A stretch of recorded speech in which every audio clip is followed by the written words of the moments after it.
In high school, my twin brother, Cooper, befriended one of our European foreign exchange students named Giacomo.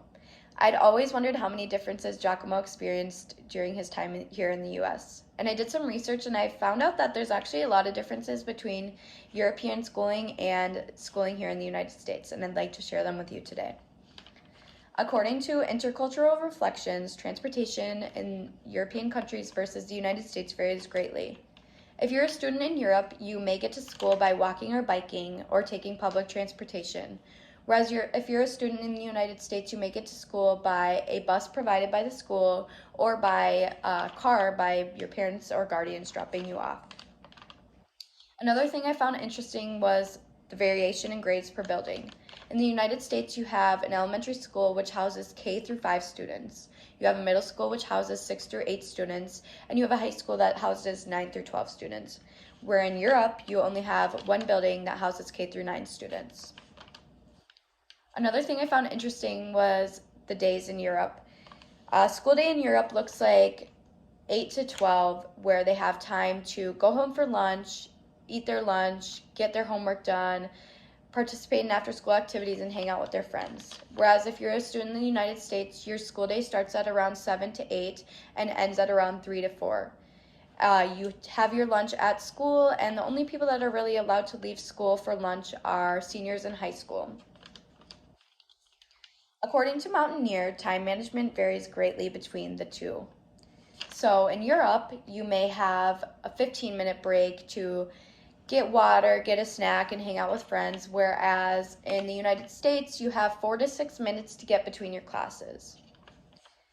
So in the United States, we actually do shift classes. At one point, you may have a class in the art building, and your second class may be math, which is in the right wing of the building. So you have 46 minutes to get transferred to your class, to take a bathroom break, to have a snack, to do what you need to do. Whereas in European countries, you stay with one teacher the entire day, and there's no shifting of classes.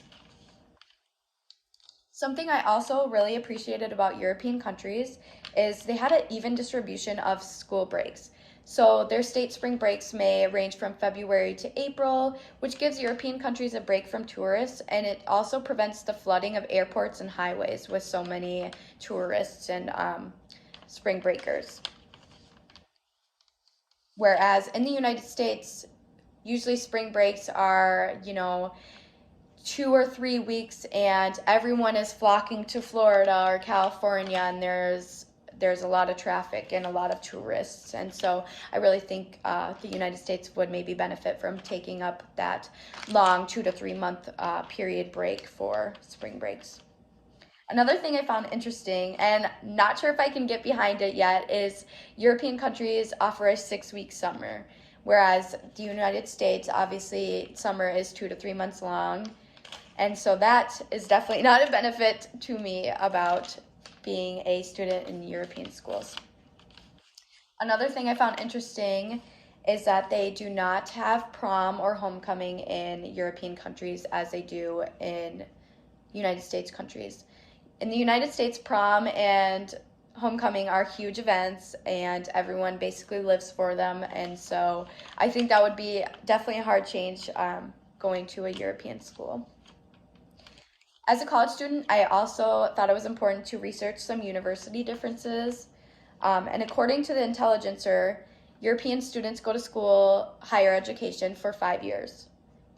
They do not complete generals. They focus on their major for the entire 5 years, which I think is very smart. Whereas in the United States, you take 2 years of generals and then you take 2 years focusing directly on your major. So this definitely gives European students a head start, and they definitely are more well-knowledged on their major. Something I also really enjoyed reading about was the cost of school in Europe versus the cost of school in the United States.